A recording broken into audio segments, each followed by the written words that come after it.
Now we're moving on to a sector we just discussed, but it's somewhat out of favour with market participants at present, and I'm referring obviously to the local property sector. Now, it's unsurprising given that even after a Q4 rebound of 23%, the SA listed property index is still down 35% for 2020 as a whole. After giving some broad thoughts on the SA property sector, our dedicated expert Ian Anderson from Bridge Fund Managers will illustrate the differentiated proposition within the Nedgroup Investments Property Fund and how it is positioned to take advantage of the current environment. Ian, welcome and thank you for joining us today. I'd like to hand on to you now to talk us through your presentation. Thank you. Everybody, I'm assuming that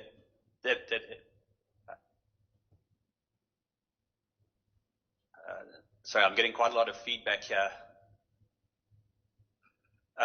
Good morning, everybody. This morning, I'm going to endeavour to share my thoughts on listed property, South Africa's listed property sector, over the next 10 to 15 minutes.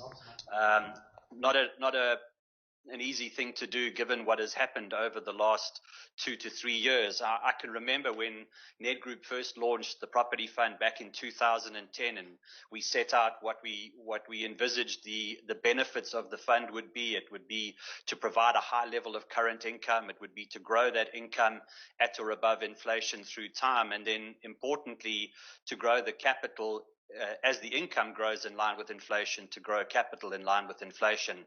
And that's pretty much how it panned out in the first 5 or 6 years. But since then, things haven't quite turned out that way. And certainly last year with the pandemic was a game changer.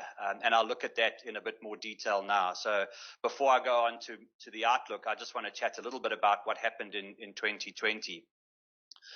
The first thing that we need to acknowledge is that last year represented the lowest annual income return from South African REITs. Now, this is not just the yield, this is also the benefit or lack thereof of reinvesting the income as and when it's declared. So, you know, the sort of numbers that you see here are a combination of the cash flow that you received, reinvesting that cash flow by buying more shares in the businesses that are declaring those dividends, and then any capital growth or capital declines on the back of that.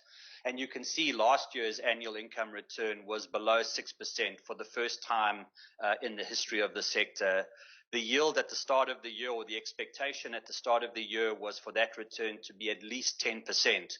But clearly a lot of things happened during 2020, and I'll touch on some of those in 1 or 2 slides' time. Not only did the sector produce the lowest annual income return, but it also produced the worst capital return in the history of the sector. As Rob has already indicated, on a total return basis, the sector lost about 35% of its value. And in order for that to have happened when you've had around about a 6% income return, capital values were down between 41 and 42%. From the chart, it's also, you can see that not only was 2020 a difficult year for listed property, but 2018 and 2019 had also proved extremely difficult for the sector. So it wasn't like the sector was derating or correcting from inflated levels. We'd already started to see a period of significant underperformance. Most of the sector was trading at substantial discounts to net asset value when we started 2020. And I think one of the reasons why we had such a strong return in the fourth quarter was because a lot of the selling had been overdone. There was a tremendous amount of volatility during 2020 as well. I don't think many people realize this, but if you'd only been invested in the second quarter and the fourth quarter and had been sitting in cash in the first and third quarters, your return from listed property would have been close to 50%. Obviously, the big negative moves happened in both the first and third quarters, and the first quarter's move in particular, down over 50%, was the sector was unable to make that up during the remainder of the year. So what were the big issues in 2020 that impacted on the sector? I think the most pertinent issue was the strength of the balance sheets or the quality of the businesses with regards to their capital structures. It was incredibly difficult to raise capital, not just in 2020. It had already been difficult to raise capital in 2018 and 2019 when prices were falling. Because property values also started to reduce in 2020, valuers took a much harder look at what future rents were likely to be and future vacancies rates were likely to be. And so there was this devaluation of properties, and that pushed loan to value ratios to much higher levels. In fact, in some instances, companies were in breach of their debt covenants with banks, and so there was a need to preserve cash. You couldn't raise that cash through additional debt or through equity, and so you had to find another way to do it. And the only way that the businesses, the REITs, can do it is to lower their dividend payout ratios. For years, most of these companies have paid out 100% of their distributable earnings to investors. It's become accepted that was just how things worked. If you needed additional cash, you raised it through additional debt, or you went and raised equity capital. Now, not being able to raise that capital meant you had to reduce the amount of dividend that you paid out. You are still restricted. There is a minimum threshold of 75%. So although the payout ratio is reduced, they couldn't reduce below 75%, but most companies took advantage of that opportunity. And then some businesses delayed their dividend payments. The JSE gave companies the dispensation, REITs in particular, the dispensation to delay the payment of their dividend for up to 2 months. So companies with September year ends only have to pay their dividends in the first quarter of this year. And there are a couple of companies in the Nedgroup Investments Property Fund like Octodec and Depula that didn't declare any dividends in 2020, but we do expect some dividends in 2021. The other big issue for companies was their ability to collect rent, particularly during the height of the lockdown, when we were in level 5 and level 4, when a number of the tenants in these property portfolios were unable to operate. They weren't generating any revenues and therefore weren't in a position to pay the rent. And so we saw rental collection rates drop from 95 to 100% down to between 40 and 60% in April and May, but we have now seen it improve, and it's improved quite dramatically, and we're closer to 80 to 90% right now. So this combination of lower payout ratios applied to lower distributable earnings meant that the sector saw a close to, in fact, just slightly over 40% reduction in dividends. And people will say, well, look, the earnings or the dividends were down 40%. That justifies why the prices were down 40%. But remember, this is just the dividends that are being applied to 75% of distributable earnings. So the earnings from these businesses didn't fall anywhere near as much, and many of the companies didn't actually pay any dividends. So that's also included in that 40% reduction. Again, probably highlighting the reason why we saw the strong recovery in prices in the fourth quarter, because again, share prices had fallen substantially more than the fundamentals warranted. The companies were still generating reasonable earnings, albeit that the dividends were a lot lower. And within the REIT universe, not every company generated a negative return. In fact, the two biggest companies that we own in the Nedgroup Investments Property Fund, Safari and Fairvest, both were able to generate positive returns during 2020. Some of the other businesses that we own are where we have fairly substantial positions like Storage, Equitas, and Indlu Place also did well, albeit that they produced negative returns. In fact, if we look at Safari, Fairvest, Storage, Equitas, and Indlu Place, they make up almost 45% of the Nedgroup Investments Property Fund today. And they play into the themes that we think are relevant not just in 2020, but that are likely to be relevant into 2021. And I'll chat to those in a later slide. So how did the fund perform in 2020? I think importantly, one of the objectives that we've always set for the Nedgroup Investments Property Fund was to provide an income return that was significantly above that of the market, and we were able to do that. Again, this is not the yield of the portfolio. This is the yield together with the reinvestment of that income, because we had that very strong run in the fourth quarter. All of that income that had been invested in the second and third quarter generated benefited from a strong capital increase. Importantly, also from a capital return perspective, we were able to deliver a better capital return, albeit still a very negative return.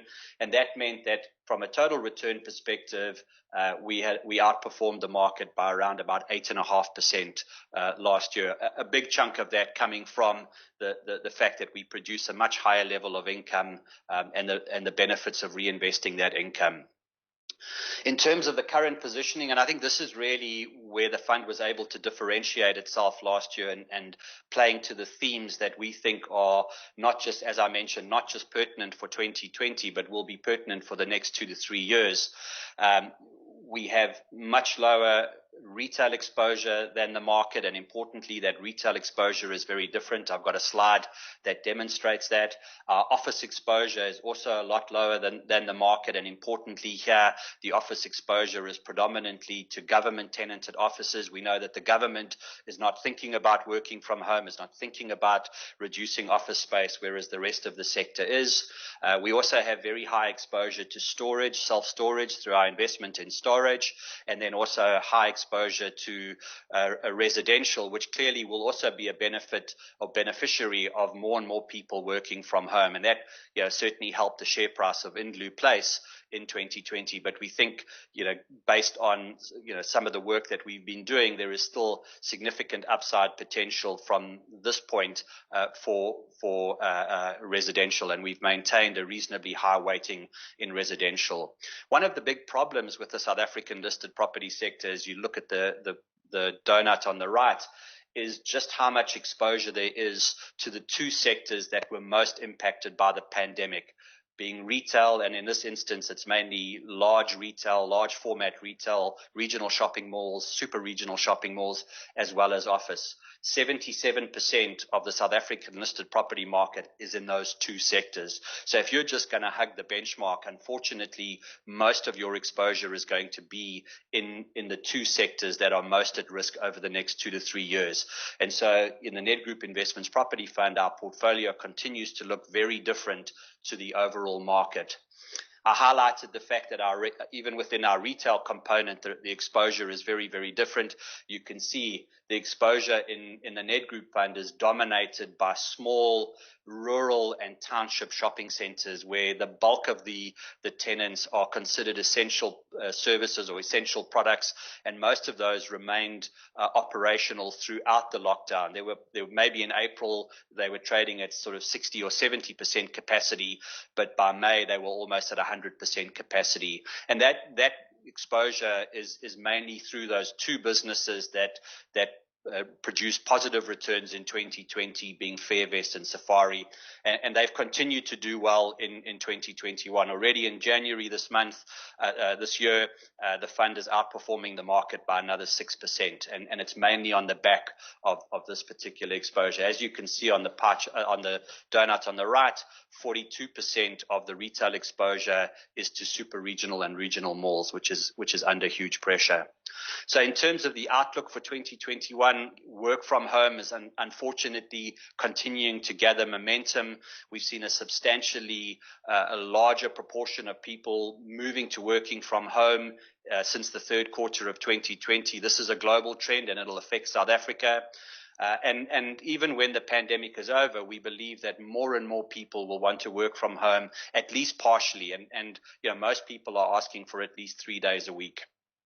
In terms of valuations, we certainly think that the share price declines that we've seen over the last 3 years have been way overdone. We know that there are still tremendous headwinds for the sector, but importantly, while property prices have fallen, share prices have fallen by significantly more, and you have these significant discounts to net asset value. We believe that those discounts are likely to narrow in 2021 and 2022 as the economic recovery gathers momentum, and that discount narrowing will be as a result of share prices moving up. In terms of the outlook for income from the sector and from the portfolio, we are anticipating a strong recovery from a very, very low base. in 2021. Clearly, the forecast risks remain elevated. We are not sure what sort of payout ratios we can expect, but they are likely to remain low for at least the remainder of 2021 and possibly into 2022. There is also always the risk that some companies may opt to forego their REIT status. In other words, decide not to pay any dividends, continue to pass both their solvency and liquidity tests from a Companies Act perspective, and if that is the case, then they will lose their REIT status for a period of 2 years. We think that the probability is very low, but it exists nonetheless. So, our outlook for 2021 and beyond is reasonably positive, not because of a significant change in fundamentals, but because the valuations just look so attractive today, and the yield on the portfolio is well in excess of 10% today. With that, I'll hand back to Rob for the Q&A session. Thank you very much. Thank you very much, Ian. And I think your slide on work from home there, as I sit in the office block here in the waterfront, it's particularly empty. So there's got to still be some uncertainty on the office sector going forward. And as we emerge through the pandemic and then the ensuing demands of office workers, isn't there still more to play out in this area, and how much office space will be in demand? Yeah, I mean, I think absolutely. There's no doubt that we will see further vacancies, further reductions in the need for office space. That will be countered by the landlords who say, well, yes, there might be fewer people at work, but they're going to demand to work in much bigger spaces, and therefore companies will continue to demand the same amount of space, even though there might be fewer employees in the building. However, I don't think that the companies will then be prepared to pay the rents that they pay. So I think we might not see a massive increase in vacancies, but I do think that market rentals will come under pressure over the next 2 to 3 years. And it's one of the reasons why in the Nedgroup Investments Property Fund, we continue to have very limited exposure to private sector office, favoring instead the office sector. Exactly, thank you. And then just moving on from that is the residential exposure within your portfolio. Would you just touch on which companies you hold within that? So the two companies we own there are Nedgroup Place and Octodec. The bulk of that exposure will be in your CBDs and just outside of the CBDs. I think one of the big problems and why maybe we didn't see the returns that we got from those businesses last year, but we think that there's much better potential this year, is that they do have some exposure to student accommodation, and obviously with students not being at universities for most of last year, that accommodation became vacant. So we did see a rise in vacancies, but we think that vacant space will be taken up throughout 2021, and we should see a strong recovery in earnings from both of those businesses. Okay, thank you. And last question from me is, you showed the negative returns of a lot of the companies within the sector, and we even saw Growth Point losing 35% in the year. Was there no point in time during the year where you had the opportunity to buy into some of these larger, more liquid companies within the index? Yeah, I mean, I think we're always assessing that. The problem with those bigger businesses is just where that exposure is today. I think Growth Point, unfortunately, sent out quite a negative signal to the market when they raised capital, when their share price had been, knocked 50%. So it suggested that they were desperate for capital, and the market clearly responded to that. A big business like Redefine, I think the management teams of Sasol and Investec are just so happy that Redefine was around, because otherwise they would have been the two bottom performing large cap or mid cap stocks in South Africa last year. They were both pipped by Redefine by 0.01%. And we've seen this year, with the reintroduction of lockdowns throughout the world, these larger, more liquid companies under significant pressure. Obviously, at some point there will come the opportunity for us to move back into those businesses. We're certainly not setting ourselves up as just a small cap fund. We are very much around the themes that we think work and are likely to work into the future. We've we've been very nervous about owning these so-called high-quality REITs because the market has overpaid for that quality, and we saw that unwind in 2020, but we think that there's still further potential for unwind. Some of the cap rates that are being applied to these properties are way too high. As I mentioned earlier, around rental levels and vacancy rates, they will continue to come under pressure. I happened to be in a shopping center in Durban yesterday, and I couldn't believe the number of voids and vacancies and just the lack of people that were walking in the center. I know we're in lockdown 3, but I think we're going to have a series of lockdowns or measures to combat the pandemic for at least the next 2 to 3 months, and that's going to impact on these businesses. I took the kids to Gateway to go to the wave pool and the slides, and it's closed.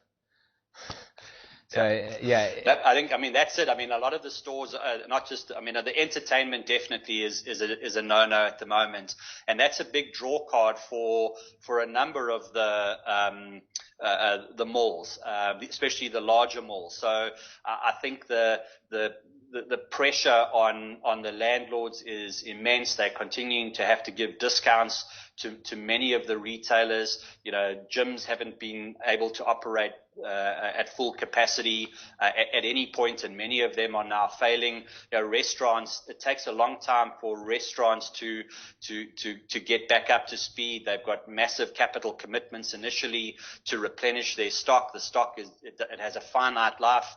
You know, there are just still so many issues that many of these bigger properties have to overcome. Thank you, Ian. We are running tight on time, but I do really want to ask you about Delta and the news that came out prior to Christmas, and it's I believe it still suspended? Essentially, what's happened is Delta has been suspended until such time as they are able to produce a set of accounts that can be relied upon by the market. There was a feeling that, and I think it's justified, that the valuations that were previously applied to the property portfolio were generous, to put it mildly. In terms of our own analysis of the business, we applied significantly more stringent criteria in terms of our valuations, and so when the company announced that the valuations were overstated by about 2 billion rand, that tied up almost perfectly with our own numbers. That's still a net asset value for the business of over 5 rand. The company operationally is continuing to trade well, but the JSE suspended the business, and we anticipate that suspension will be lifted when the results for 2020 are released, and that should happen before the end of February. So we're still very comfortable with our position there. The exposure is to office, and it's a government tenanted office. The rents are being collected. You can speak to any of the landlords now. They'll tell you that during this pandemic, the best tenant to have has been government, without a doubt.